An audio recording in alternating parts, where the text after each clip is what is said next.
নবী নিষেধ করে যাচ্ছে, সতর্ক করে যাচ্ছে, উম্মত আমার ইন্তেকালের পরে কিন্তু আমার কবরকে আবার তোমরা সেজদার স্থান বানাবা না।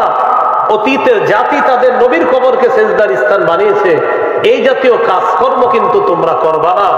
আল্লাহ আমাদের সকলকে কবর কেন্দ্রিক সেজদা, শিরিক, বেদাত থেকে বাঁচার তৌফিক দান করেন। এবার গুরুত্বপূর্ণ একটা কথা বলেন, কবর কেন্দ্রিক, সবাই বলেন কবর কেন্দ্রিক মেলা বসানো যাবে না।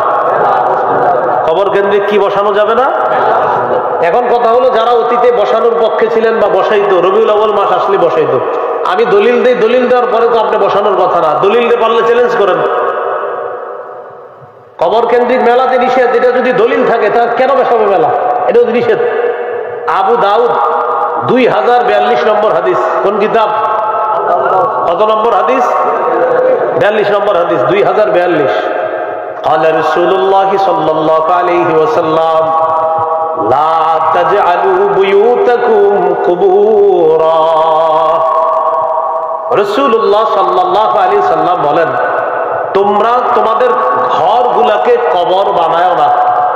যেই ঘরের মধ্যে নফল নামাজ না হয়, যেই ঘরের মধ্যে জিকির না হবে, আল্লাহর কোরআনের তেলাওয়াত না হবে, ওই ঘর কবরের মতো হয়ে যায়।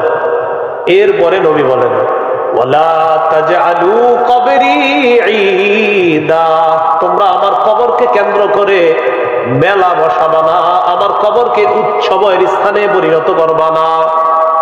আমার কবরকে কেন্দ্র করে মেলা বসাবা না, উৎসবের স্থানে পরিণত করবা না। আমাদের নবীজির চেয়ে বড় পীর দুনিয়াতে কেউ আসে নাই, আসবেও না। আমাদের নবীজির চেয়ে বড় শাইখুল হাদিস, আল্লামা, মুফতি, মুহাদ্দিস, মুফাসসির, পৃথিবীতে একজন মানুষের যত ভালো উপাধি লাগতে পারে সব আমার নবীর জন্য।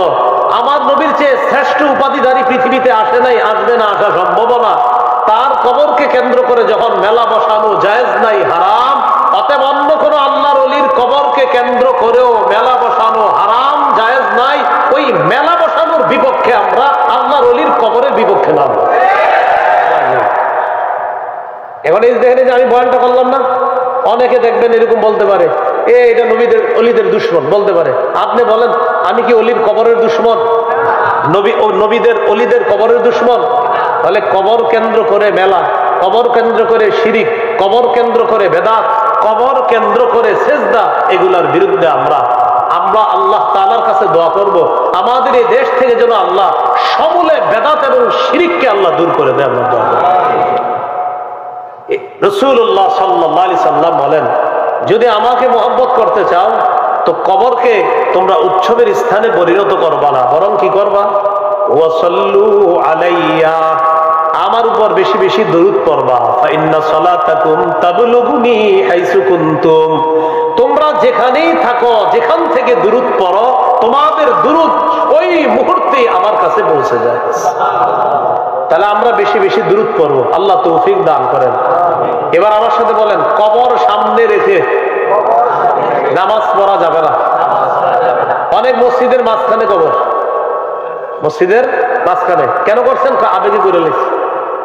মসজিদের মাঝখানে কবরটা আবেগে করে ফেলছে। তো কেন আবেগে করলেন? আলেমদেরকে জিজ্ঞাসা করতে পারলেন না? তো আপনি কবর করছে, এটা মাঝখানে করে ফেলছে। যদিও মুসলমানরা কবরকে সিজদা করে না, যারা মসজিদে নামাজ পড়ে, ওদের মনে কখনো কবরে সিজদা করার উদ্দেশ্য না, কিন্তু আপনি এই কামটা কেন করলেন? আল্লাহ তাআলার দরবারে শুকরিয়া আদায় করছি, আল্লাহ আমাদেরকে এই ওয়াজ দুয়ার মাহফিলে উপস্থিত হওয়ার তৌফিক দান করেছেন বলে আলহামদুলিল্লাহ।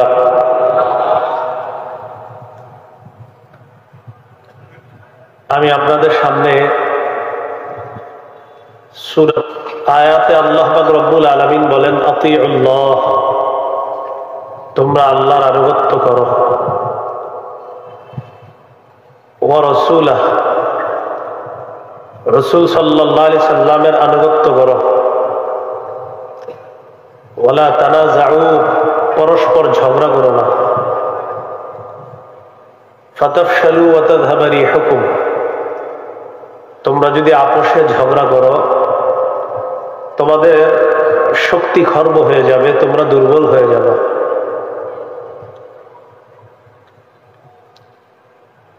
একটা বিষয় নিয়ে আমাদের মধ্যে একটা ভুল বোঝাবুঝি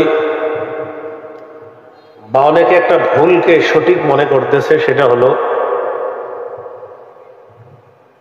ইসলাম ধর্মের বহির্ভূত যারা যারা মুসলমানই না,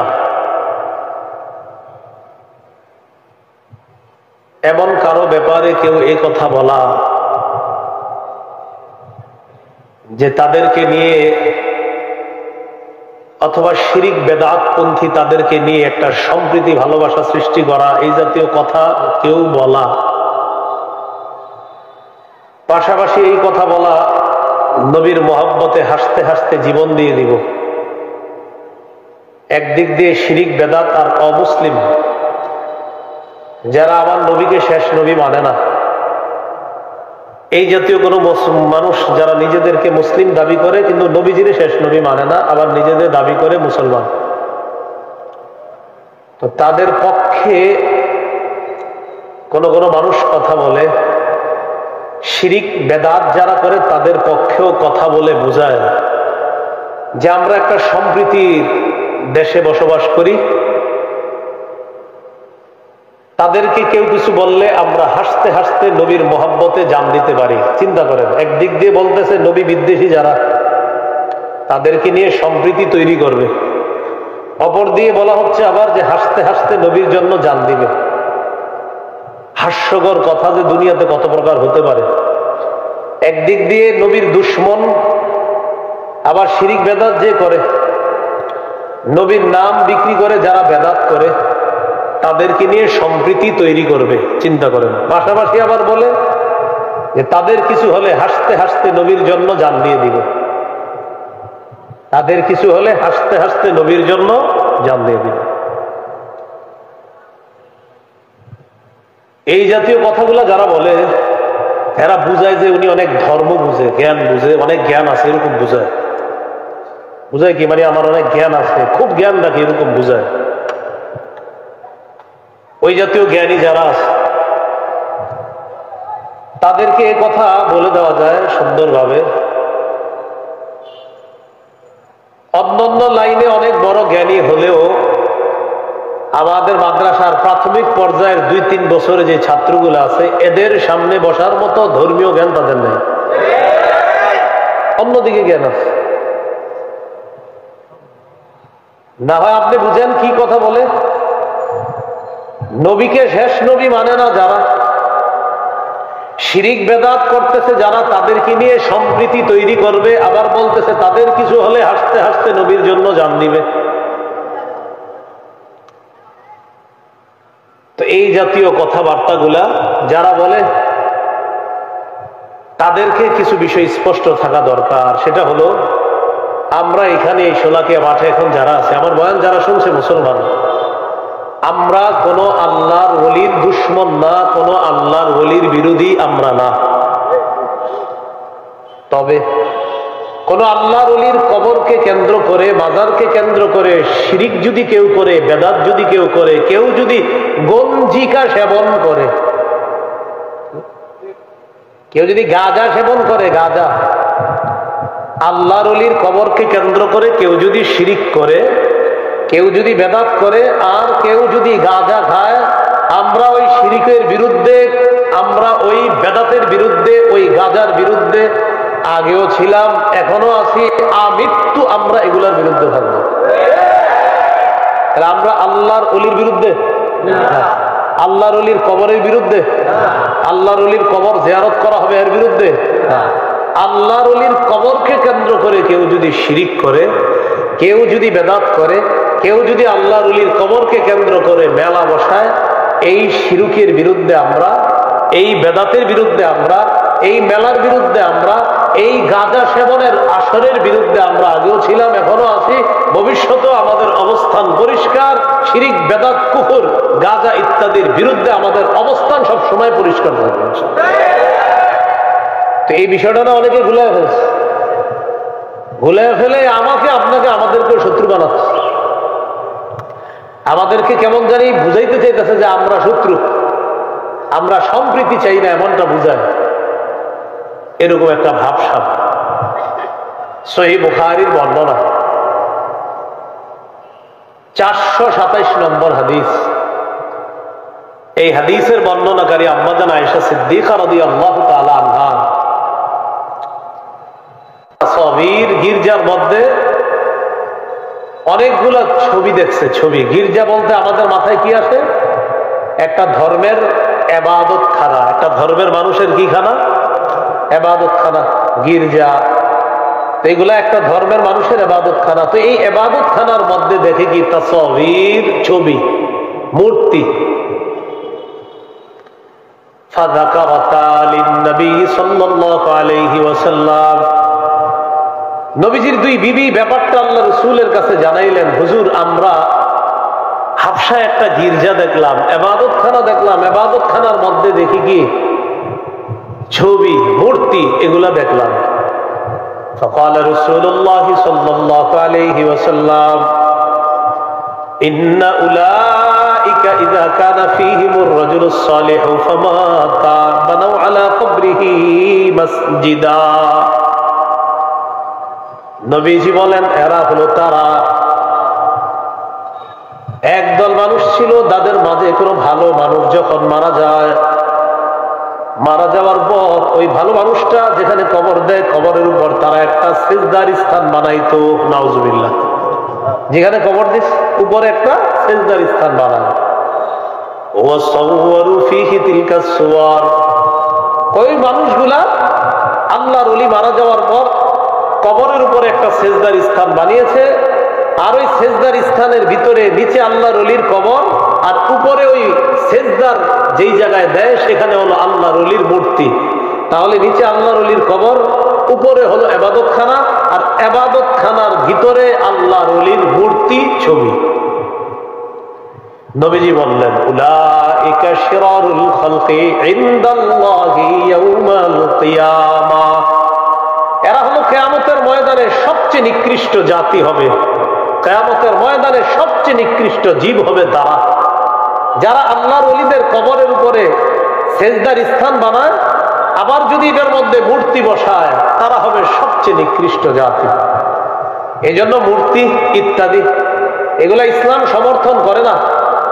আমাদের ইবনে শাইখুল হাদিস উনি মাত্র একটা মূর্তি ভাঙতে চেয়েছিলেন, আল্লাহর কি কুদরত 90 ভাগ মূর্তি না করা। আল্লাহর কি কুদরত দেখেন, উনি মাত্র দাবি করছে কয়টা? একটা। এখন আল্লাহ তাআলা এত খুশি করে দিছে মুসলমানদেরকে যে উনি দাবি করছে একটা, শুনলা না কথাটা, যাও এখন 90 ভাগ শেষ, 10 ভাগও থাকবে না ইনশাআল্লাহ। তো রাসূলুল্লাহ সাল্লাল্লাহু আলাইহি ওয়াসাল্লাম বলে দিলেন নিচে আল্লাহর ওলির কবর, উপরে আল্লাহর ওলির ওই কবরের উপরে সেজদার স্থান বানায়, আর ভিতরে আপনার মূর্তি বসায় দেয়। এরা সৃষ্টির সবচেয়ে নিকৃষ্ট জাতি, বলি নাউজুবিল্লাহ। হাদিসের কিতাব মুসনাদ আহমদ, এই কিতাবের মধ্যে আছে عن عبد الله بن مسعود رضي الله تعالى عنه قال سمعت النبي صلى الله عليه وسلم يقول إن من شرار الناس من تدركهم الساعة وهم أحياء والذين يتخذون القبور مساجدا। রাসূলুল্লাহ সাল্লাল্লাহু আলাইহি সাল্লাম বলেন এই পৃথিবীতে সবচেয়ে নিকৃষ্ট জাতি দুই জাতি। এক নম্বর, যারা দুনিয়াতে বেঁচে থাকা অবস্থায় কিয়ামত হবে তারা সবচেয়ে নিকৃষ্ট জাতি। যারা দুনিয়াতে থাকবে আর কিয়ামতটা তাদের উপরে ঘটবে, এরা সবচেয়ে নিকৃষ্ট জাতি। ওয়াল্লাযীনা ইয়াত্তাখিযুনাল কুবুরা মাসাজিদা, আর যারা কবরকে সিজদার স্থান বানায় তারা সবচেয়ে নিকৃষ্ট জাতি। বলেন তো, কবরকে সিজদার স্থান যারা বানায় তারা কি সবচেয়ে নিকৃষ্ট জাতি? আল্লাহ আমাদেরকে আল্লাহর ওলিদের কবরের মর্যাদা যেন আমরা রক্ষা করতে পারি, আল্লাহ তৌফিক দান করেন। আল্লাহর ওলিদের কবরের মর্যাদা রক্ষা হবে, আল্লাহর ওলিদের কবর মাজারকে যখন শিরিক বেদাত মুক্ত করতে পারবো, গাঁজা সেবন, গাঁজার আসর মুক্ত করতে পারবো, আর কবরকে 435 নম্বর হাদিস, এই হাদিস আচ্ছা, এই হাদিসটার আগে আরেকটা শোনাই। মুসলিম শরীফেরটা আগে বলি, এরপর বুখারীরটা বলি। সহিহ মুসলিমের একটা বর্ণনা, নবীজি ইন্তেকালের 5 দিন আগের বর্ণনা। কয়দিন আগের? বুখারীর যে হাদিসটা শোনাবো এটা হলো ইন্তেকালের দিনের হাদিস, এজন্য আগে আমরা ইন্তেকালের 5 দিন আগেরটা শুনে আসি। সহিহ মুসলিমের বর্ণনা 1025 আমি আল্লাহর কাছে মুক্ত, তোমাদের মধ্যে কোনো খলিল বানানো থেকে, অন্তরঙ্গ বন্ধু বানানো থেকে আমি আল্লাহর কাছে মুক্ত। তোমাদের মধ্যে আমার কোনো অন্তরঙ্গ বন্ধু নাই। فإن الله تعالى قد اتخذني خليلا كما اتخذ إبراهيم خليلا। তাহলে আমাদের নবী খলিলুল্লাহ, হাবিবুল্লাহ, রাসূলুল্লাহ। সুবহানাল্লাহ। ইব্রাহিম নবী খলিলুল্লাহ, আর আমাদের নবী মুহাম্মদ সাল্লাল্লাহু আলাইহি সাল্লাম হাবিবুল্লাহ, রাসূলুল্লাহ, খলিলুল্লাহ। এই কথা বলার পর নবীজি বলেন, আলা ওয়া ইন্না মান কানা ক্বাবলাকুম ইত্তাখাযু কুবুর আমবিয়াইহিম ওয়া সালিহিহিম মাসাজিদা। শোনো তোমরা, তোমাদের পূর্ববর্তী জাতি তারা তাদের নবী আর ওলিদের কবরকে সিজদার স্থান বানিয়েছে। আলা ফালা তাত্তাখিজুল কুবুর মাসাজিদা। আমার উম্মত, তোমরা কিন্তু কবরকে সিজদার স্থান বানাবা না। আনহাকুম আন যালিকা, আমি নবী তোমাদেরকে এই ব্যাপারে নিষেধ করে যাচ্ছি। তাহলে ইন্তেকালের 5 দিন আগে কবরকে সেজদার স্থান বানাইতে নবীজি সাল্লাল্লাহু আলাইহি সাল্লাম নিষেধ করে গিয়েছেন। এখন আমি আপনাদের কাছে জানতে চাই, আমাদের বাংলাদেশে কবর কেন্দ্রিক সেজদা না হইলেও পৃথিবীতে হয়নি? বাংলাদেশে না হইলেও পৃথিবীতে হয়তো, বাংলাদেশেও হয়। তাহলে এই যে এই জিনিসটা বলে, বাংলাদেশে কি কবর কেন্দ্রিক সেজদা হয়? আমরা কি কবরের বিরুদ্ধে না কবরের সেজদার বিরুদ্ধে? এই বিষয়টা আমরা মানুষকে বুঝাইতে পারতেছি না। এই বয়ান করলে আমাদেরকে বলে আমরা ওলিদের দুশমন। এটা কথাটা দেখেন কত ভয়ঙ্কর কথা। আমরা তো আল্লাহর ওলিদের দুশমন না। আল্লাহর ওলির কবরে যদি কেউ সেজদা দেয়, ওই শিরকের দুশমন আমরা। এবার বুখারীর বর্ণনা শোনেন, 435 নম্বর হাদিস। মুসলিমের হাদিসটা হলো নবী ইন্তেকালের 5 দিন আগের, আর বুখারীর হাদিসটা হলো রাসূল ইন্তেকালের দিনের হাদিস। লাম্মা নুজিলা বিরাসূলিল্লাহি সাল্লাল্লাহু আলাইহি ওয়াসাল্লাম, যখন রাসূল সাল্লাল্লাহু আলাইহি সাল্লামের মুমূর্ষ অবস্থা হলো, নবীজি কি করলেন? মুমূর্ষ অবস্থায় তাফিকা ইয়াতরাহু খামিসাতান আলা ওয়াজহিহি, রাসূলুল্লাহ সাল্লাল্লাহু আলাইহি সাল্লাম একটা কাপড় দিয়ে নিজের চেহারা মোবারক ঢাকলেন। নবী ইন্তেকাল করবেন, ওই মুহূর্তে একটা কাপড় দিয়ে নিজের চেহারা মোবারক ঢাকলেন। নবীজির যখন প্রাণটা বের হবে অবস্থা, ওই মুহূর্তে কাশাফাহা আন ওয়াজহিহি, ওই মুহূর্তে রাসূলুল্লাহ সাল্লাল্লাহু আলাইহি ওয়াসাল্লাম চেহারা মুবারকের উপর থেকে কাপড়টা সরিয়ে নিলেন। নবীজির যখন মুমূর্ষ অবস্থা, তখন চেহারায় কাপড় রাখলেন, আর যখন প্রাণটা বের হবে তখন কাপড়টা সরাইলেন। সরায়া বললেন, লানাতুল্লাহি আলাল ইয়াহুদি ওয়ান নাসারা, ইহুদিদের উপর আল্লাহর অভিশাপ, খ্রিস্টানদের উপর আল্লাহর অভিশাপ। ইত্তাখাযু কুবুর আমবিয়াইহিম মাসাজিদা, তারা তাদের নবীদের কবরকে সেজদার স্থান হিসাবে গ্রহণ করেছে, সেজদার স্থান বানিয়েছে। ইউহাযযিরু মা সানাউ, নবী নিষেধ করে যাচ্ছে, সতর্ক করে যাচ্ছে, উম্মত আমার ইন্তেকালের পরে কিন্তু আমার কবরকে আবার তোমরা সেজদার স্থান বানাবা না। অতীতের জাতি তাদের নবীর কবরকে সেজদার স্থান বানিয়েছে, এই জাতীয় কাজকর্ম কিন্তু তোমরা করবা না। আল্লাহ আমাদের সকলকে কবর কেন্দ্রিক সেজদা, শিরিক, বেদাত থেকে বাঁচার তৌফিক দান করেন। এবার গুরুত্বপূর্ণ একটা কথা বলেন, কবর কেন্দ্রিক, সবাই বলেন কবর কেন্দ্রিক মেলা বসানো যাবে না। কবর কেন্দ্রিক কি বসানো যাবে না? এখন কথা হলো, যারা অতীতে বসানোর পক্ষে ছিলেন বা বসাইতো, রবিউল আউয়াল মাস আসলে বসাইতো, আমি দলিল দেই, দলিল দেওয়ার পরে তো আপনি বসানোর কথা না। দলিল দিয়ে পারলে চ্যালেঞ্জ করেন। কবর কেন্দ্রিক মেলাতে নিষেধ, এটা যদি দলিল থাকে তা কেন বসাবে মেলা? এটা যদি নিষেধ। আবু দাউদ 2042 নম্বর হাদিস, কোন কিতাব? কত নম্বর হাদিস? 42 নম্বর হাদিস, 2042। قال رسول الله صلى الله عليه وسلم لا تجعلوا بيوتكم قبورا। রাসূলুল্লাহ সাল্লাল্লাহু আলাইহি সাল্লাম বলেন, তোমরা তোমাদের ঘরগুলোকে কবর বানায়ো না। যেই ঘরের মধ্যে নফল নামাজ না হয়, যেই ঘরের মধ্যে জিকির না হবে, আল্লাহর কোরআনের তেলাওয়াত না হবে, ওই ঘর কবরের মতো হয়ে যায়। এরপরে নবী বলেন, ওয়ালা তাজআলু কবরি ঈদা, তোমরা আমার কবরকে কেন্দ্র করে মেলা বসাবা না, আমার কবরকে উৎসবের স্থানে পরিণত করবা না। আমার কবরকে কেন্দ্র করে মেলা বসাবা না, উৎসবের স্থানে পরিণত করবা না। আমাদের নবীজির চেয়ে বড় পীর দুনিয়া থেকে আসে নাই, আসবেও না। আমাদের নবীজির চেয়ে বড় শাইখুল হাদিস, আল্লামা, মুফতি, মুহাদ্দিস, মুফাসসির, পৃথিবীতে একজন মানুষের যত ভালো উপাধি লাগতে পারে সব আমার নবীর জন্য। আমার নবীর চেয়ে শ্রেষ্ঠ উপাধিধারী পৃথিবীতে আসে নাই, আসবে না, আসা সম্ভব না। তার কবরকে কেন্দ্র করে যখন মেলা বসানো জায়েজ নাই, হারাম, অতএব অন্য কোনো আল্লাহর ওলির কবরকে কেন্দ্র করেও মেলা বসানো হারাম, জায়েজ নাই। ওই মেলা বসানোর বিপক্ষে আমরা, আল্লাহর ওলির কবরের বিপক্ষে না।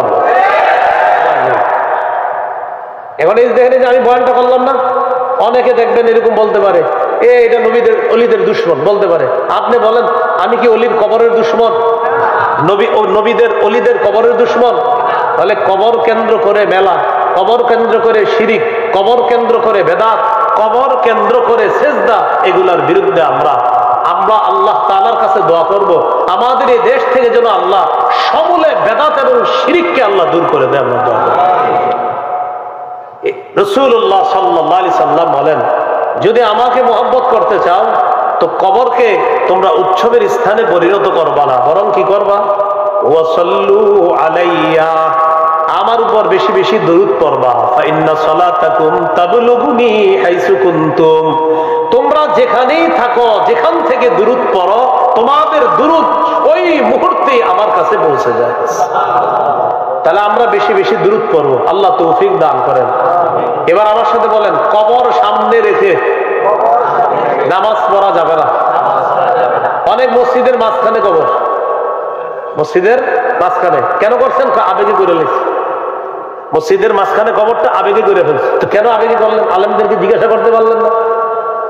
তো আপনি কবর করছে, এটা মাঝখানে করে ফেলছে।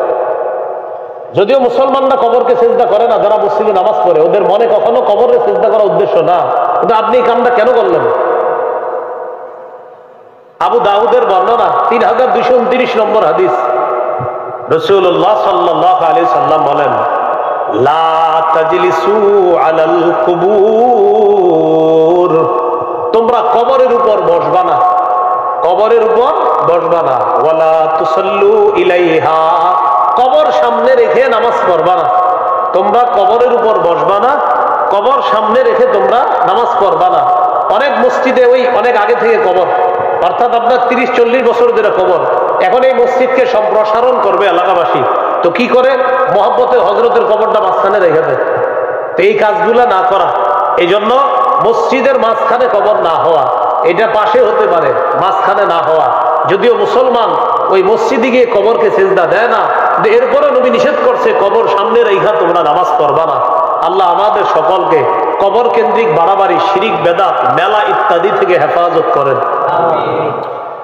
আরবি মাস কি মাস? এটা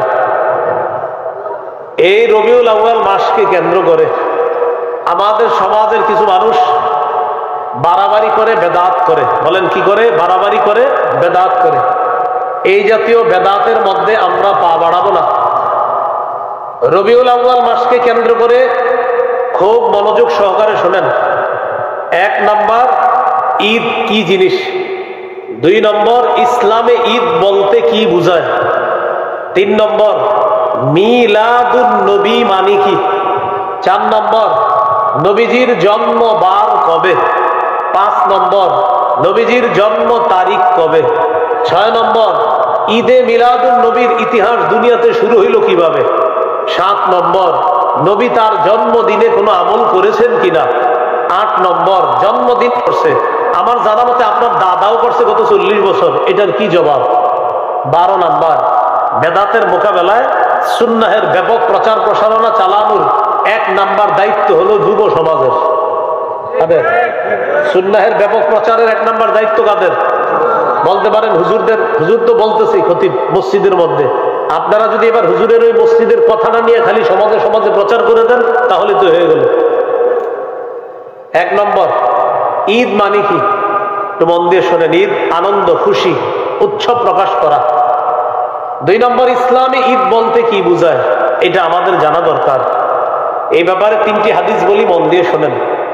আবু দাউদের 1134 নম্বর হাদিস, আনাস ইবনে মালিক রাদিয়াল্লাহু তাআলা আনহুর বর্ণনা, তিনি বলেন, قدم رسول الله صلى الله عليه وسلم المدينة ولهم يومان يلعبون فيهما। রাসূলুল্লাহ সাল্লাল্লাহু আলাইহি সাল্লাম মদিনায় আগমন করলেন। মদিনাবাসী তখন 2 দিন, এমন 2 দিন ছিল যেই 2 দিনে তারা খেলাধুলা করত। فقال رسول الله صلى الله عليه وسلم ما هذان اليومان। নবী তাদেরকে জিজ্ঞাসা করলেন, আচ্ছা এই 2 দিন যে তোমরা খেলাধুলা করো, এটা কি, কেন খেলাধুলা করো? তারা জবাব দিল, কুন্না নালআবু ফীহিমা ফিল জাহিলিয়া। আমরা মূর্খতার যুগে এই 2 দিনে খেলাধুলা করতাম, তাই এখনো খেলাধুলা করি। فقال رسول الله صلى الله عليه وسلم إن الله قد أبدلكم بهما خيرا منهما يوم الأضحى ويوم الفطر। রাসূলুল্লাহ সাল্লাল্লাহু আলাইহি সাল্লাম বললেন, অতীতের যে 2 দিনে খেলতা এটা ভুলে যাও। আল্লাহ তাআলা তোমাদেরকে ওই 2 দিনের পরিবর্তে ঈদুল ফিতর এবং ঈদুল আজহা নামে অতি উত্তম 2টি ঈদের দিন আল্লাহ তোমাদেরকে দান করছেন। তাহলে ইসলামে মুসলমানদের ঈদ কয়টা? আবার বলেন, মুসলমানদের ঈদ কয়টা? 2টা। এখন আমি আপনাদের কাছে একটু জানতে চাই, নবীজি সাল্লাল্লাহু আলাইহি সাল্লাম যেই ঈদ পালন করেছেন ওই ঈদটা সেরা, নাকি আমরা যেই ঈদ পালন করব সেটা সেরা? নিঃসন্দেহে নবীজিটা সেরা, নবীজির সাথে যারা পড়ছে ওইটা সেরা।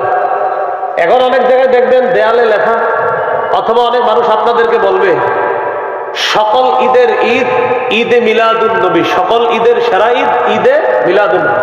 আমি শ্রদ্ধার সাথে তাদের এই কথা গ্রহণ করে বলি, আপনি যে বললেন সকল ঈদের সেরা ঈদ ঈদে মিলাদুন নবী, আপনার এই কথাটা শ্রদ্ধার সাথে গ্রহণ করে আমি বলি, আপনি যেই ঈদ পালন করেন এটার যদি সকল ঈদের সেরা ঈদ হয়, আমরা বলবো আমার নবী যেটা পালন করছে সেটা হবে সকল ঈদের সেরা ঈদ।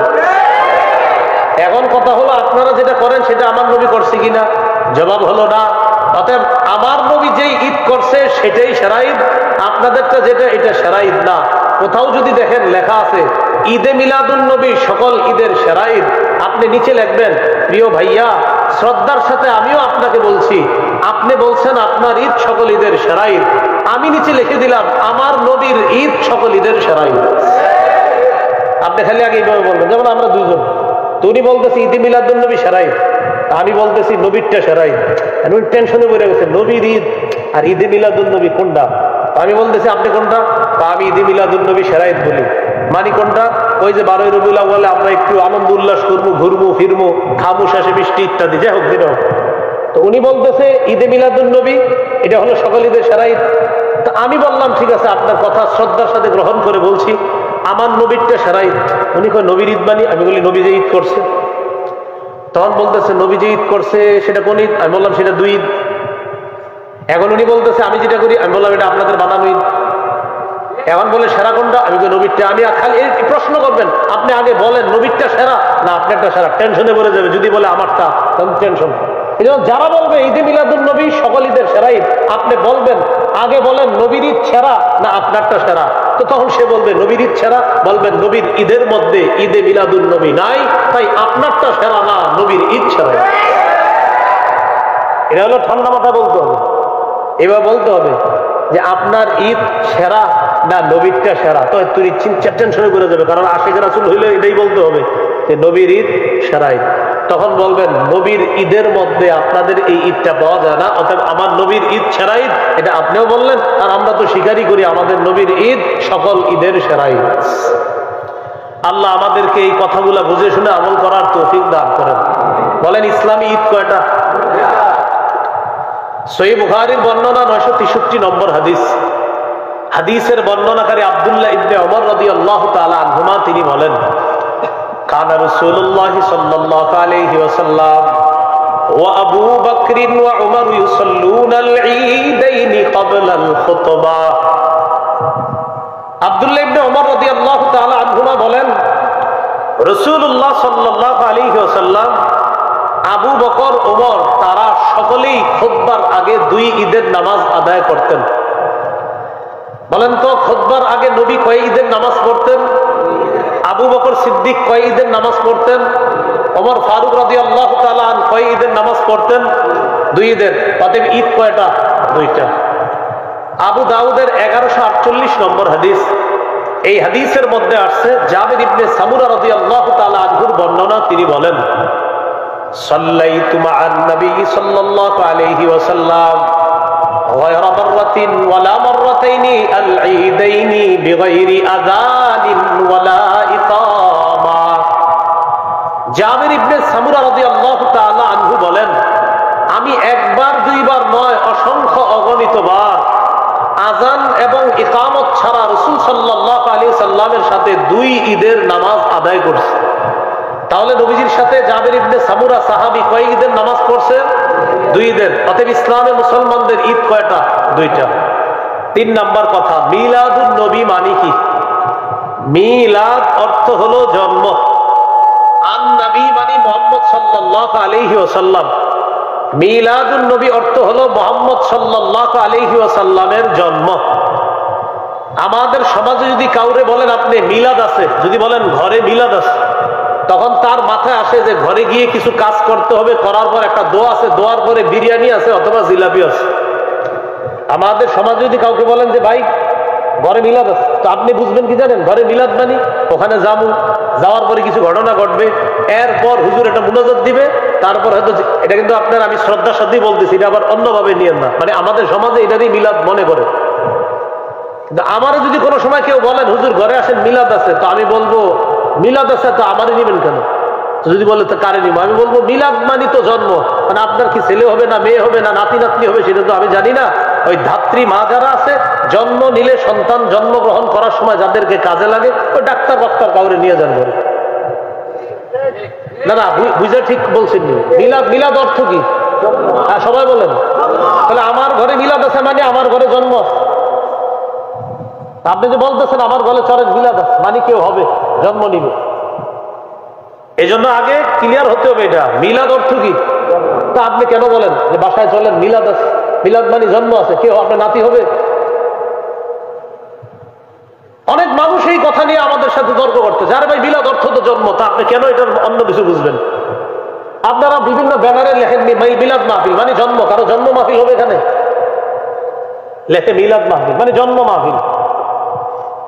যদি বলেন হ্যাঁ জন্ম মাহফিল, তাহলে লেখেন মিলাদ মাহফিল। মিলাদ মাহফিল অর্থ যদি হয় জন্ম মাহফিল, মানে একজন এই মঞ্চে জন্ম নিবে, এটা যদি হয় সমস্যা নেই, লেখেন। বলেন দোয়া অনুষ্ঠান, বলেন সবাই দোয়া অনুষ্ঠান, দোয়া মাহফিল। হ্যাঁ এটাই বলতেছি আমি। মিলাদ অর্থ কি? সবাই বলেন মিলাদ অর্থ কি? তাহলে মিলাদুন নবী অর্থ মুহাম্মদ সাল্লাল্লাহু আলাইহি সাল্লামের জন্ম। আজকে থেকে যদি কেউ আপনাদেরকে বলে মিলাদ মানেন, আমার সাথে জবাব দিবেন, বলেন জন্ম অর্থে মিলাদ মানি। আমার জিজ্ঞাসা করেন সবাই মিলাদ মানেন? জিজ্ঞাসা করেন। জন্ম অর্থে মিলাদ মানি। এবার আপনাদেরকে আমি জিজ্ঞাসা করি মিলাদ মানেন? এই পুরাটা বলবেন। হ্যাঁ জন্ম অর্থে মিলাদ মানি। কারণ ও যদি বলেন মিলাদ মানি, তার ওর মাথায় তো এটা আসবে কিছু হবে ঘরে গিয়ে, এরপরে তারপর শেষে জিলাপি দিবে, এরকম না। তাহলে মিলাদ মানেন জন্ম অর্থে মিলাদ মানে। তো মিলাদুন নবী অর্থ মুহাম্মদ সাল্লাল্লাহু আলাইহি সাল্লামের জন্ম। 4 নম্বর কথা, নবীজির জন্ম বার কবে? মুসনাদে আহমদ 4 নম্বর খন্ড 172 নম্বর পৃষ্ঠা। ওলিদা রাসূলুল্লাহ সাল্লাল্লাহু আলাইহি ওয়াসাল্লাম ইয়াউমাল ইসনাইন। রাসূলুল্লাহ সাল্লাল্লাহু আলাইহি সাল্লাম সোমবারে জন্মগ্রহণ করছেন। 5 নম্বর আলোচনা, নবীজির জন্ম তারিখ কবে? এটা সবাই একটু মন দিয়ে শোনেন। কেউ বলেন নবীজির জন্ম তারিখ 2 রবিউল আউয়াল, কেউ বলেন 8ই রবিউল আউয়াল, কেউ বলেন 9ই রবিউল আউয়াল, কেউ বলেছেন নবীর জন্ম 10ই রবিউল আউয়াল, কেউ বলেছেন 12ই রবিউল আউয়াল, কেউ বলেছেন 17ই রবিউল আউয়াল, কেউ বলেছেন রবিউল আউয়ালের 8 দিন বাকি থাকতে নবীর জন্ম, কেউ আবার বলেছেন রমজানের 12ই রমজান নবীর জন্ম। এটা কিন্তু নতুন শুনছি একদম। হ্যাঁ 12ই রমজান নবীজির জন্ম। একটা কথা আপনারা আমার সাথে একমত হবেন আশা করি, যে নবীজির জন্ম নিয়ে মতভেদ আছে। এই ব্যাপারে আমি আশা করি একমত হবেন। কি আছে? মতভেদ আছে। আল্লামা মুহাম্মদ ইবনে কাসির রহমতুল্লাহি আলাইহি আল বিদায়া ওয়ান নিহায়ার মধ্যে তিনি সবগুলো তারিখকে উনি দুর্বল প্রমাণিত করে গুরুত্ব দিয়ে তিনি 3টা তারিখ আলোচনা করেছেন। কয়টা? 2 রবিউল আউয়াল, 8ই রবিউল আউয়াল, 12ই রবিউল আউয়াল। 2 রবিউল আউয়ালের আলোচনাটা একটু মন দিয়ে শুনেন। মুহাম্মদ ইবনে সাদ তাবকাতে ইবনে সাদের মধ্যে আছে, তিনি তার উস্তাদ ওয়াকিদি থেকে বর্ণনা করেছেন, ওয়াকিদি তার উস্তাদ আবু মাশার থেকে বর্ণনা করেছেন। একটু সামনে আসুন, আমার দিকে তাকান, এই এদিক তাকান সবাই। এই উনি হলেন আমার উস্তাদ, ওনার থেকে আমি একটা বর্ণনা করেছি, আমি ওনার ছাত্র। আমি তার কাছে বর্ণনা করছি, তিনি আমার ছাত্র। তাহলে তার উস্তাদ আমি আর আমার উস্তাদ তিনি, এতটুকু বুঝছেন সবাই? এটাকে বলে সূত্র। বলেন কি বলে? তাহলে সূত্রে তিনি আমার উস্তাদ, আমি তার ছাত্র। আবার আমি তার উস্তাদ, তিনি আমার ছাত্র, এলো সূত্র। তার উস্তাদ আমি, আমার উস্তাদ তিনি, এটাকে বলা হয় সূত্র। সূত্রে 2 জন আছে, একজনের নাম ওয়াকিদি, আরেকজনের নাম আবু মাশার। বুখারী শরীফের ব্যাখ্যা গ্রন্থের লেখক ইবনুল হাজার আসকালানী রহমতুল্লাহি আলাইহি তার কিতাব তাকরিবুত তাহযীবের মধ্যে তিনি আনছেন এই ওয়াকিদি, যিনি বর্ণনাকারী ওয়াকিদি, তার ব্যাপারে আনছে মাতরুকুন মাআসিআতি ইলমিহি, যে ওয়াকিদি তার অনেক এলেম আছে, এলেম থাকার পরেও তার বর্ণনা পরিত্যাজ্য, তার বর্ণনা গ্রহণ করা যায় না। আর ওই যে আবু মাশার, তার ব্যাপারে বলছে দাঈফুন ফির রিওয়ায়া, তিনি বর্ণনা করার ক্ষেত্রে দুর্বল। তারা এই সূত্রে বর্ণনা করেছেন উলিদা রাসূলুল্লাহ সাল্লাল্লাহু আলাইহি সাল্লাম ইয়াউমাল ইসনাইন, নবীজি সোমবার দিন জন্মগ্রহণ করেছেন। লিলাইলাতাইনে খালাতা মিন শাহরি রবিউল আউয়াল, রবিউল আউয়াল মাসের 2 তারিখে। এটা তাদের সূত্রে। কার? ওয়াকিদি এবং আবু মাশার। তাহলে ওয়াকিদি যিনি সূত্রে আছে তিনি পরিত্যাজ্য, তার বর্ণনাতে থাকার কারণে 2 রবিউল আউয়ালের বর্ণনাটিও দুর্বল, এটা গ্রহণ করা যায় না। এটা আপনারা আলেম ছাড়া অন্যরা বুঝছেন তো সবাই? সূত্রে 2 জন ব্যক্তি আছে যাদের উপরে কথা থাকার কারণে তাদের সূত্রে 2 রবিউল আউয়ালের বর্ণনাটি গ্রহণ করা যায় না, তাই 2 রবিউল আউয়াল বাদ রয়ে গেল। 8ই রবিউল আউয়াল এবং 12ই রবিউল আউয়াল। আমার সাথে একটা কথা সবাই বলেন, তাহলে মনে থাকবে। বলেন, হস্তি বাহিনী কাবায় যে বছর হামলা চালায়, ওই বছর রাসূলুল্লাহ সাল্লাল্লাহু আলাইহি সাল্লামের জন্ম। এ ব্যাপারে ঐতিহাসিকগণ প্রায় সকলেই একমত। তাহলে যে বছর রাসূলুল্লাহ সাল্লাল্লাহু আলাইহি সাল্লাম জন্মগ্রহণ করেছেন, ওই বছর কাবায় হস্তি বাহিনী হামলা চালায়, এই ব্যাপারে রাসূল সাল্লাল্লাহু আলাইহি সাল্লাম কি একমত? এই ব্যাপারে ঐতিহাসিকগণ একমত। এবার বলেন, কাবায় হামলা চালানোর 50 দিন পর রাসূলুল্লাহ সাল্লাল্লাহু আলাইহি সাল্লাম জন্মগ্রহণ করেছেন। বলেন তো, কাবায় হস্তি বাহিনী হামলার কয়দিন পর নবীর জন্ম? এবার হিসাবটা আমরা বের করে নিই। মুহররম মাসের 13 দিন বাকি থাকতে কাবার উপর হামলা হয়। তাহলে মুহররমের 13 দিন পেয়ে গেলাম। পরের মাস সফর মাস, সফরের 30 দিন নেন, মুহররমের 13 দিন 43 দিন। রবিউল আউয়াল মাস হলো সফর মাসের পরের মাস। রবিউল আউয়ালের 7 দিন যাওয়ার পর, এরপর সূর্য ডুবার সাথে সাথে হয়ে যায় 8ই রবিউল আউয়াল। তাহলে আগের 43 আর পরের 7, এ হলো 50 দিন। এর মানে কাবায় হামলা চালানোর 50 দিন নবীর জন্ম, মানে 8ই রবিউল আউয়াল আল্লাহ রাসূল দুনিয়াতে জন্মগ্রহণ করছেন। কাবায় হস্তি বাহিনী হামলা চালানোর 50 দিন পর নবীজির জন্ম। তো কাবায় হামলা চালানোর 50 দিন পর নবীর জন্ম হিসাব করলে বের হয় 8ই রবিউল আউয়াল। পৃথিবীর বিখ্যাত উলামায়ে কেরাম, বিশুদ্ধ উলামায়ে কেরাম, নির্ভরযোগ্য উলামায়ে কেরামের অভিমত হলো আল্লাহ রাসূলের জন্ম 8ই রবিউল আউয়াল। এই কথাটি বিশুদ্ধ। গাণিতিক হিসাবে কেউ কেউ বলেন নবীর জন্ম 9ই রবিউল আউয়াল। এজন্য মনে রাখবেন 8 অথবা 9। বলেন 8 অথবা 9, এই 2 তারিখে আল্লাহ রাসূলের জন্ম। এই কথাটি বিশুদ্ধ, তবে প্রসিদ্ধ নয়। 8 অথবা 9 রবিউল আউয়াল রাসূলুল্লাহ সাল্লাল্লাহু আলাইহি সাল্লামের জন্ম, এই কথাটি বিশুদ্ধ, তবে কি নয়? প্রসিদ্ধ নয়। এবার আমার সাথে বলেন 12ই রবিউল আউয়াল নবীজির জন্ম। এই কথাটি প্রসিদ্ধ হলেও বিশুদ্ধ নয়। তাহলে 8-9 বিশুদ্ধ হলেও প্রসিদ্ধ নয়, আর 12 তারিখ প্রসিদ্ধ হলেও বিশুদ্ধ নয়। কোরআনের 6666টি আয়াত প্রসিদ্ধ হলেও বিশুদ্ধ নয়, 6236টি আয়াত বিশুদ্ধ হলেও প্রসিদ্ধ নয়। বললাম কোরআনের 6666টি আয়াত প্রসিদ্ধ হলেও বিশুদ্ধ নয়, 6236টি আয়াত বিশুদ্ধ হলেও প্রসিদ্ধ নয়। বিষয়টা এবার আসেন 12ই রবিউল আউয়ালের এই বর্ণনা কারা করছে? আন সাঈদ ইবনে মিনা আন আফফান ইবনে মুসলিম আন জাবির ইবনে আব্দুল্লাহ ওয়া আব্দুল্লাহ ইবনে আব্বাস রাদিয়াল্লাহু তাআলা আনহুমা ওলিদা রাসূলুল্লাহ সাল্লাল্লাহু আলাইহি ওয়াসাল্লাম ইয়াউমাল ইসনাইন আস-সানি আশারা মিন শাহরি রবিউল আউয়াল। সাঈদ ইবনে মিনা, ওই আবার আমার দিকে তাকান, সূত্র আমি হলাম ছাত্র সাঈদ ইবনে মিনা, এই উস্তাদের নাম আফফান ইবনে মুসলিম। তাদের সূত্রে বর্ণনা আল্লাহ রাসূল সাল্লাল্লাহু আলাইহি সাল্লামের জন্ম 12ই রবিউল আউয়াল। মজার ব্যাপার হলো সূত্রে যিনি ছাত্র তার নাম কি? সাঈদ। বলেন সূত্রে ছাত্রের নাম কি? উস্তাদের নাম আফফান। বলেন সূত্রে ছাত্রের নাম, উস্তাদের নাম, আবার ছাত্রের নাম, উস্তাদের নাম। কোন বর্ণনার সূত্র এটা? 12ই রবিউল আউয়াল। মজার ব্যাপার হলো সাঈদ যিনি ছাত্র তিনিও নির্ভরযোগ্য বর্ণনাকারী, আবার উস্তাদ যিনি আফফান তিনিও নির্ভরযোগ্য বর্ণনাকারী। তাহলে প্রশ্ন এসে যায় 12ই রবিউল আউয়ালের সূত্রে সাঈদও নির্ভরযোগ্য, উস্তাদ আফফানও নির্ভরযোগ্য হলে বর্ণনাটি কেন নির্ভরযোগ্য নয়? 12ই রবিউল আউয়ালের বর্ণনায় সাঈদ যিনি ছাত্র তিনিও নির্ভরযোগ্য, আবার উস্তাদ আফফান তিনিও নির্ভরযোগ্য। তো প্রশ্ন এসে যায় নির্ভরযোগ্য মানুষগুলা সূত্রে থাকার পরেও বর্ণনাটি কেন নির্ভরযোগ্য নয়? আপনারা আমার দিকে তাকায় যদি বয়ানটা শুনেন সহজে বুঝবেন কেন নির্ভরযোগ্য না বর্ণনাটা। দেখেন ছাত্রের নাম কি? সাঈদের জন্ম 130 হিজরির পরে। বলেন সাঈদের জন্ম কবে? তাহলে ভাই ছাত্রের জন্ম কবে? 130 হিজরির পরে। বলেন ছাত্র সাঈদ যিনি তার জন্ম কবে? ওস্তাদের নাম কি? আফফানের মৃত্যু 110 হিজরিতে। আবার মন দিয়ে শোনেন, ওস্তাদ 110 হিজরিতে মারা গেছে, ছাত্র 130 হিজরির পরে জন্ম। ওলামা হযরতরা বুঝে ফেলছেন, অন্যরা মন দিয়ে আবার শোনেন।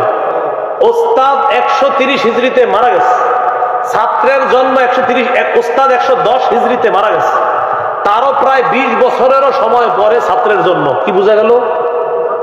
তারা ছাত্র উস্তাদি না। এই সূত্রকে বলা হয় বিচ্ছিন্ন সূত্র। বলেন কি বলা হয়? তাহলে উস্তাদ আর ছাত্র আসলে কি তারা উস্তাদ ছাত্র? এটাকে বলা হয় বিচ্ছিন্ন সূত্র। আরবিতে বলা হয় ইনকিতা, আর ইনকিতায়ের সূত্রকে বলা হয় মুনকাতি। আর মুনকাতি সূত্র নির্ভরযোগ্য দলিল হিসাবে গ্রহণযোগ্য নয়। তাই বর্ণনায় দুজন নির্ভরযোগ্য বর্ণনাকারী থাকলেও তাদের পরস্পরের সাক্ষাৎ না হওয়ার কারণে এই বর্ণনাটি নির্ভরযোগ্য নয়।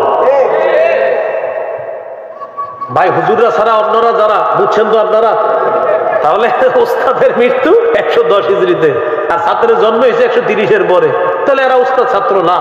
মাঝখানে কোনো ঝামেলা হয়ে গেছে, এই জন্য তাদেরকে আইনা এই সূত্র বানানো হলেও এই সূত্রটি নির্ভরযোগ্য নয়। তাই এই বর্ণনা নির্ভরযোগ্য নয়। এই জন্য 12ই রবিউল আউয়ালের বর্ণনাটি এটি প্রসিদ্ধ হলেও বিশুদ্ধ নয়, যদিও অনেকে এটার ব্যাপারে মতামত দিয়েছে। এটা হলো বয়ান করলাম। এলাকায় ঝগড়া থেকে বাঁচার জন্য কি করবেন? যেমন আজকের বয়ানের পরে আগামীকাল এই বিষয়ে হয়তো দুই দলের মধ্যে ঝগড়া হইতে পারে। ঝগড়া থেকে বাঁচার জন্য যেটা করবেন এটা হলো বুদ্ধি। আমার একটু জিজ্ঞাসা করেন, বলেন নবীর জন্ম কবে? জিজ্ঞাসা করেন। এবার ঝগড়া থেকে বাঁচার জন্য উত্তর দিতেছি। দেখেন নবীজির জন্ম 8 থেকে 12ই রবিউল আউয়ালের মাঝে যে কোনো একদিন।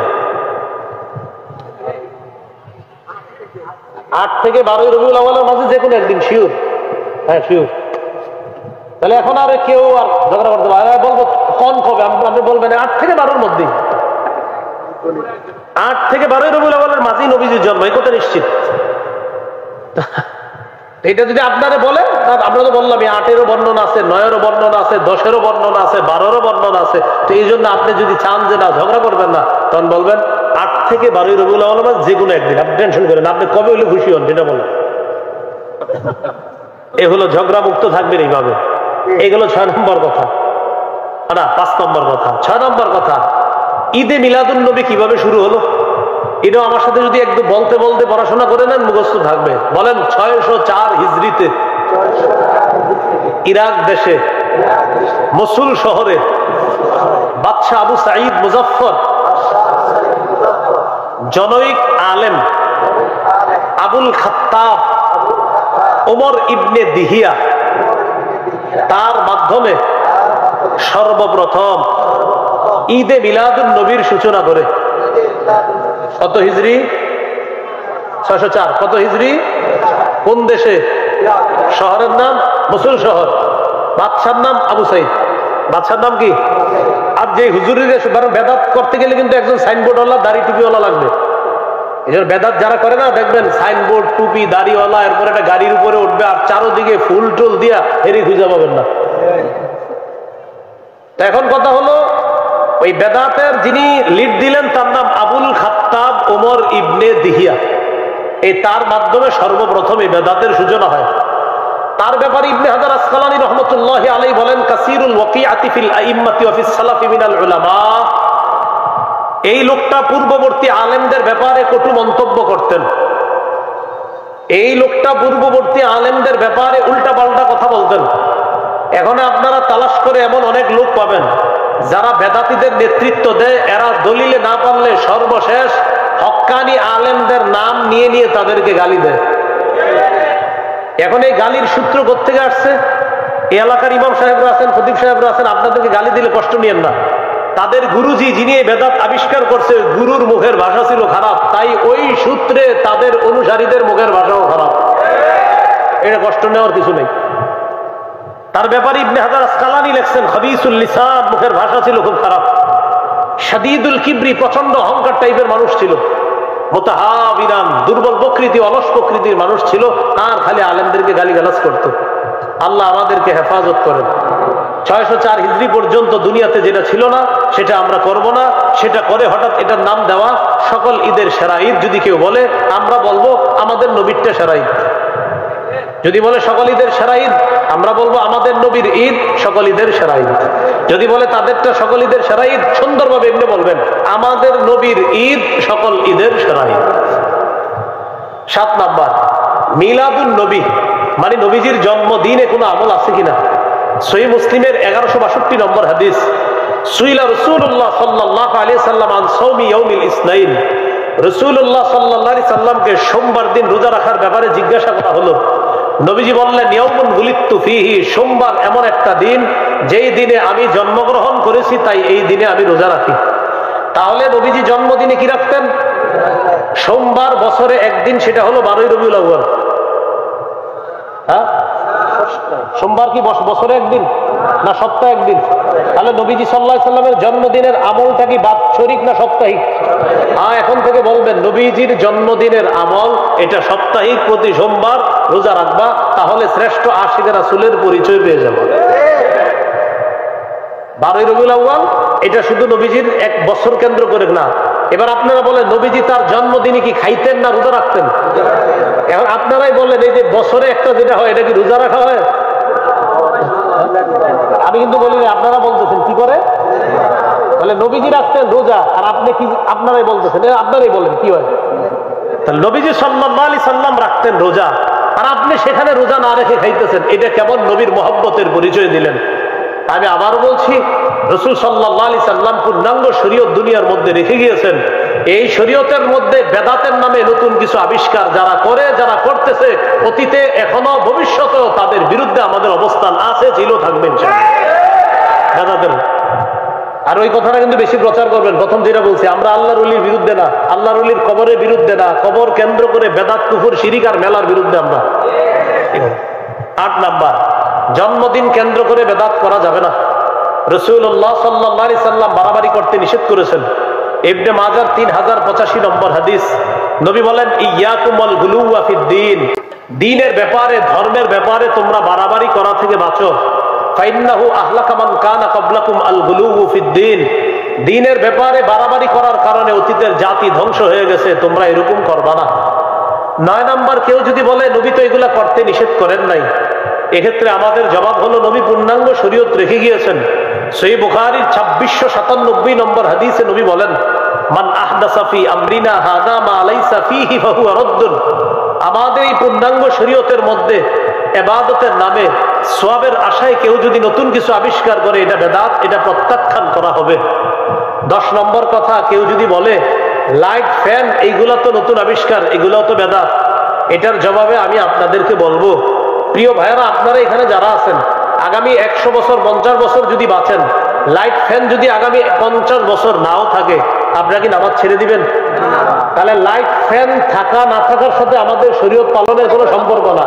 ফ্যান লাইট না থাকলেও আমরা ইবাদত করেছি আগে, লাইট ফ্যান থাকলেও এখনো আমরা ইবাদত করতেছি।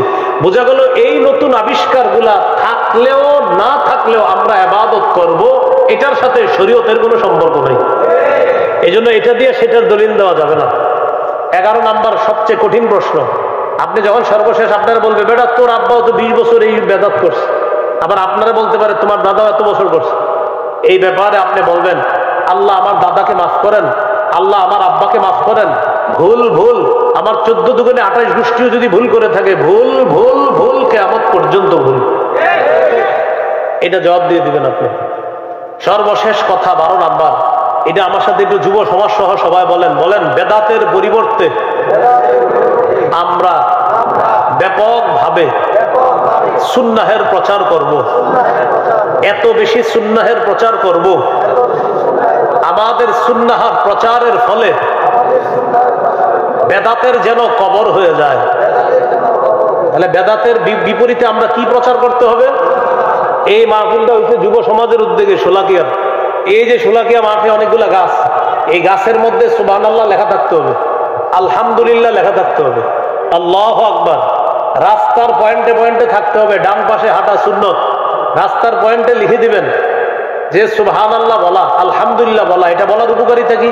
যেমন ওনার সাথে আমার দেখা, আমারে বলতে পারে আচ্ছা হুজুর সুবহানাল্লাহটা কে লিখলো, কি বলছে আমারে, কি বলছে? উনি কিন্তু সুবহানাল্লাহ বলে ফেলছে, জান্নাতে কিন্তু গাছ একটা হয়ে গেছে। আবার জিজ্ঞাসা করে আচ্ছা আলহামদুলিল্লাহটা কে লিখলো, আলহামদুলিল্লাহ বলে ফেলছে। আবার বলতেছে আল্লাহু আকবার, এটা কে লিখলো? আমাদের উজানি মাদ্রাসা যাইতে দেখবেন প্রায় গাছের মধ্যে সুবহানাল্লাহ, আলহামদুলিল্লাহ, লা ইলাহা ইল্লাল্লাহ, আল্লাহু আকবার, এইভাবে প্রচার করা। মসজিদের উজুখানার মধ্যে লেখা থাকতে হবে মেসওয়াক করা সুন্নত। এগুলা লেখার কারণ কি? এই আপনার লেখা দেখা যদি 10 জন মেসওয়াক কিনে, তাহলে আপনি প্রচার করার কারণে রাসূল সাল্লাল্লাহু আলাইহি সাল্লাম তিরমিজির বর্ণনায় বলেছেন 2677 নম্বর হাদিস, একটা সুন্নত প্রচারের ফলে যদি অন্য কতজন আমল করে, আপনি একজন প্রচার করলেন আর 100 জন আমল করে, 100 জনের সওয়াব আপনার আমলনামায় দিবে। এই জন্য ব্যাপকভাবে আমরা সুন্নাহের প্রচার প্রসার করব, বলেন ইনশাআল্লাহ। আল্লাহ আমাদের সকলকে কবর কেন্দ্রিক, মাজার কেন্দ্রিক, রবিউল আউয়াল মাস কেন্দ্রিক যে কোনো ধরনের বেদাত থেকে বেঁচে থাকার তৌফিক দান করেন। সুবহানাল্লাহি ওয়া বিহামদিহি, সুবহানাকাল্লাহুম্মা ওয়া বিহামদিকা, আশহাদু আল্লা ইলাহা ইল্লা আনতা আস্তাগফিরুকা ওয়া আতুবু ইলাইক। আজকের আলোচনাটা আমার সংকলন মিম্বরের আমানত 2য় খণ্ডে পাবেন। আজকের যে আলোচনা বেদাত কুফর শিরিক, এই আলোচনা মিম্বরের আমানত 2য় খণ্ডে পাবেন। অনলাইন থেকে সংগ্রহ করে নিতে পারেন। এখানে গাড়িতে ওরা নিয়ে এসেছে মিম্বরের আমানত, যাদের লাগবে 1 থেকে 6 খণ্ড ওদের কাছে আছে। প্রতিটা খণ্ডই আপনারা সংগ্রহ করে নিতে পারেন। আমি বলবো নিয়ে আপনারা বাসায় পড়াশোনা